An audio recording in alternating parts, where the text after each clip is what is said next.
वर्षों तक पुराण शास्त्रों का ज्ञान लिया सूत जी महाराज के मुखार बिंदुओं से 88,000 ऋषियों ने। लेकिन जब सुनाया वो टाइम ये मंदिर, ये बिल्डिंग, ये पंखा कुछ नहीं था, ये सिर्फ आरण्य था। और 5 कोस की परिधि में, यानी कि पंचकोशे प्रमाणानाम, 5 कोस की परिधि में 88,000 ऋषिगण बैठते थे। और सूत जी महाराज ये ब्रह्मटीला नाम के ऊंचे स्थान पर बैठते थे। इस परंपरा को आज भी सनातन धर्म में जीवित कर रखा है। जब किसी से ज्ञान लेते हैं तो उसको सदैव उच्च आसन प्रदान करते हैं। जैसे भागवत कथा का तो मंच बनता है ना, तो ये उस टाइम का सूत जी महाराज जी का मंच हुआ करता था। और 88,000 जो ऋषि थे वो 15 किलोमीटर की परिधि में चारों तरफ से बैठते थे। तब कोई माइक, साउंड, इंस्ट्रूमेंट नहीं था सुनने के लिए। तब ऋषियों के पास तपोबल की इतनी शक्तियां हुआ करती थी कि जो ऋषि जहां पर चाहा वहां पर बैठ करके सूत जी महाराज की वाणी को ध्यान मुद्रा में जाकर के सुन सकता था। एज ए प्रमाण जब महाभारत का युद्ध हुआ उस टाइम वेदव्यास जी ने संजय को दिव्य दृष्टि प्रदान की और उन्होंने हस्तिनापुर में बैठ करके कुरुक्षेत्र का युद्ध लाइव टेलीकास्ट देख करके धृतराष्ट्र जी को बताया। तब कोई टीवी कैमरा चैनल नहीं था, सिर्फ ऋषि के पास तपोबल की शक्ति हुआ करती थी। एक ऋषि के पास जब इतनी शक्ति हो सकती है कि वो दूसरे को प्रोवाइड कर सके तो स्वयं कितना शक्तिमान होगा इसका आकलन हम नहीं लगा सकते। और हम तो कलयुग के मनुष्य हैं, उनको नित्य ठाकुर जी का दर्शन हो जाता था।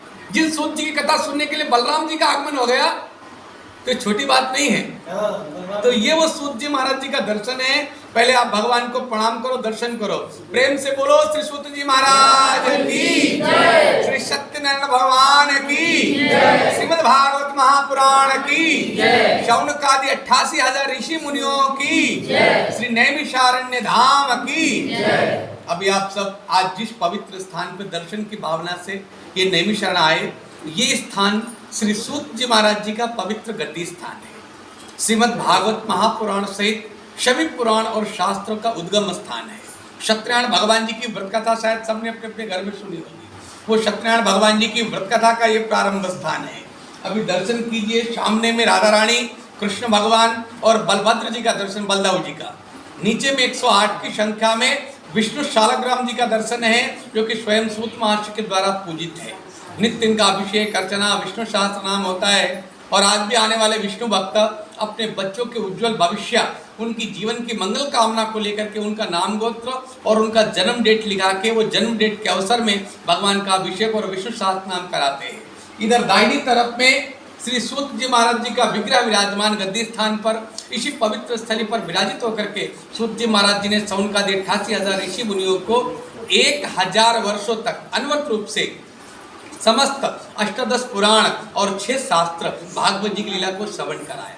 इस बात का उल्लेख आज भी हमको आपको श्रीमद् भागवत महापुराण के प्रथम स्कंद में प्रथम अध्याय का 4th श्लोक मिलता है कि नैमिषे अनमिषक क्षेत्रे ऋषियः शौनकादया शत्रम स्वर्गाय लोकाय सहस्त्रम सममाशत। शास्त्रम बोले तो 1000। सत्यनारायण भगवान जी की व्रत कथा जब कभी घर में करते हो तो सबसे पहला श्लोक आता है, श्री सुत उवाच एकदा नैमिषारण्ये ऋषियः शौनकादया प्रपृक्षर मुनयः सर्वे सूतं पौराणिकं खलु।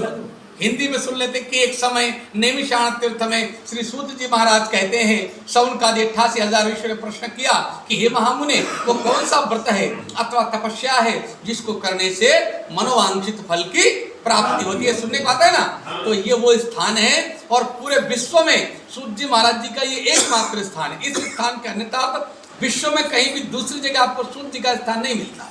और अभी भी जो अपन लोग ये मंदिर देवालय देख रहे हैं, ये भगवान का प्रेजेंट में स्थानांतरित किया हुआ देवालय है। क्योंकि जो प्राचीन सूत जी महाराज जी का मंदिर, सत्यनारायण स्वामी जी का मंदिर था, वो इस दीवार के जस्ट पीछे था। परंतु मंदिर जब बनाया गया वो टाइम सीमेंट वगैरह का प्रयोग नहीं चलता था, तब चूना मिट्टी सीरा के मंदिर बनते थे। इस वजह से ब्रेक कर गया, उसको निकाला गया और भगवान को शव मंडप पे लाया गया।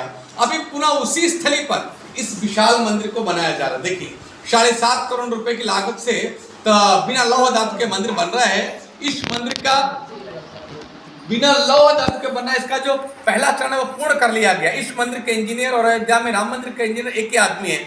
जो पहला चरण पूर्ण हुआ, ये 62 लाख रुपए से बिना लौह धातु के जमीन के अंदर 25 फीट नीचे तक जा करके 30 बाई 40 के एरिया को पत्थर और सीमेंट से भर के 25 फीट हाइट तक फाउंडेशन तैयार हो गया।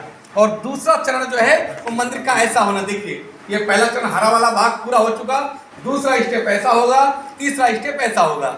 इसी मंदिर को पूर्ण करने के लिए यहाँ पर आने वाले समस्त भक्तों को प्रेरणा करके उनके द्वारा एक एक 2-2, 5-5 कट्टा सीमेंट की सेवा, 10 ईटा, 20 ईटा, 100 ईटा, 1 पत्थर, 2 पत्थर, 5 पत्थर, इस छोटी छोटी सेवा भी जमा करके उनको ट्रस्ट की तरफ से रजिस्टर्ड रसीद सेवा पत्र दिया जा रहा है। और इसके साथ में जो है मंदिर बन रहा है उसका डिटेल भी दिया जा रहा है। इसको आप डायरेक्टली ऑनलाइन भी QR कोड लगा है, उसको स्कैन करके ट्रस्ट में डिपॉजिट कर सकते हो, रसीद यहाँ से कलेक्ट कर सकते हो। सामने दीवार पे QR कोड लगा है। भगवान जिसको बोले वो लोग सेवा करो।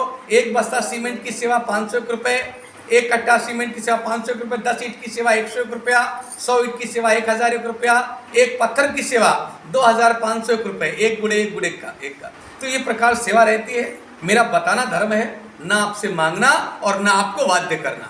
करना कराना ये प्रभु के हाथ में है। प्रभु जिसको चाहेंगे उसको निमित्त बनाएंगे, क्योंकि निमित्त नहीं बनाएंगे तो कोई कार्य नहीं होने वाला। तो परमात्मा अगर आपको निमित्त बनने के लिए बोले, आपको लगे कि मंदिर का निर्माण हो रहा, पुनर्स्थापना हो रहा, इनके घर में कथा सुनते हैं, तो ये मंदिर के लिए भी हमारा कोई दायित्व है। तो दायित्व समझ करके जो आपका बेस्ट हो वो मंदिर के लिए सेवा लिखाइए, उसका रसीद लीजिए। और नहीं लेना चाहो तो कोई जबरदस्ती नहीं, भगवान को प्रणाम करो, भक्ति और मुक्ति की कामना करो और प्रसाद लेकर के यात्रा को मंगल करे। प्रेम से बोलिए श्री सूत जी महाराज की, श्री सत्यनारायण भगवान की, नैमिषारण्य धाम की। आपका शुभ नाम क्या लिखते हैं? मेरा नाम पंडित सुनील शास्त्री है। शुभ नाम प्रभु जी।